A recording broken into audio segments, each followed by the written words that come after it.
আসসালামু আলাইকুম ওয়া রাহমাতুল্লাহি ওয়া বারাকাতুহু। ইন্নাল হামদালিল্লাহি ওয়াহদা ওয়াসসালাতু ওয়াসসালামু আলা মান লা নাবিয়্যা বা'দা আম্মা বা'দ। সম্মানিত উপস্থিতি, আমরা জানি শিরক সবচেয়ে বড় পাপ।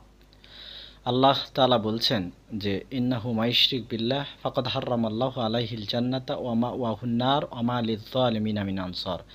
নিশ্চয় যে ব্যক্তি আল্লাহর সাথে শিরকে লিপ্ত হয় তার জন্য জান্নাত হারাম করা হয়েছে আর তার থাকার স্থান হচ্ছে জাহান্নাম, আর জালেমদের কোনো সাহায্যকারী থাকবে না। সম্মানিত উপস্থিতি, আল্লাহ তাআলা বলছেন সূরা লোকমান 13 নম্বর আয়াতে, লোকমান হাকিম তার পুত্রকে উপদেশ দিচ্ছেন, ইয়া বুনাইয়া লা তুশরিক বিল্লাহ, হে আমার প্রিয় বৎস, তুমি আল্লাহর সাথে কাউকে শিরক করবে না। ইন্না শিরকা লা যুলমুন আযীম, নিশ্চয় শিরিক সবচাইতে বড় জুলুম। আল্লাহ রাসূল সাল্লাল্লাহু আলাইহি সাল্লাম বলছেন, মাতা লা ইশরিক বিল্লাহি শাইয়ান, কোনো ব্যক্তি মারা গেল কিন্তু আল্লাহর সাথে কাউকে শিরিক করেনি, দাখালাল জান্নাহ, সে জান্নাতে চলে যাবে। সুবহানাল্লাহ।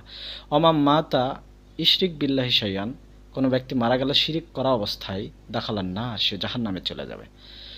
দেখুন কি দেখলেন যে আজকের রাশিফল জেনে নিন। প্রায় প্রত্যেকটা পত্রিকারই একটা জায়গাতে এটা লেখা থাকে।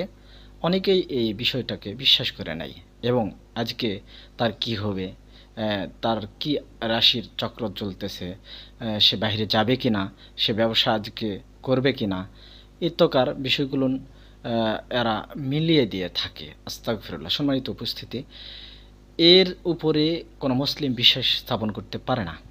দেখুন, উম্মাহাতুল মুমিনিন হাফসা রাদিয়াল্লাহু আনহা হতে বর্ণিত, আন্নাহু কাল, নিশ্চয় রাসূলুল্লাহ সাল্লাল্লাহু আলাইহি ওয়াসাল্লাম বলেছেন, মান আতা আররাফান, যে ব্যক্তি গণকের কাছে গেল, ফাসআলাহু আন শাইইন, এবং কোনো কিছু জিজ্ঞাসা করল, ফাসাদ্দাকাহ, এবং এর উপর সে বিশ্বাস স্থাপন করল, লাম তুকবাল লাহু সালাতুন আরবাঈনা ইয়াওমান, তাহলে ওই ব্যক্তির 40 দিনের সালাহ আল্লাহ কবুল করবেন না।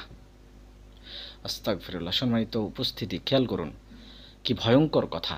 তাই এই বিশ্বাস, এই রাশিফলের বিশ্বাস থেকে নিজেকে আমরা নিবৃত্ত রাখবো। আল্লাহ তৌফিক দান করুক। শিরক থেকে বেঁচে থেকে আমরা যেন মৃত্যুবরণ করে জান্নাত ক্রয় করতে পারি। আল্লাহ সেই তৌফিক আমাদেরকে দান করুক। আমিন। ওয়া আখিরু দাওয়ানা আনিল হামদুলিল্লাহি রাব্বিল আলামিন। আসসালামু আলাইকুম ওয়া রাহমাতুল্লাহি ওয়া বারাকাতুহু।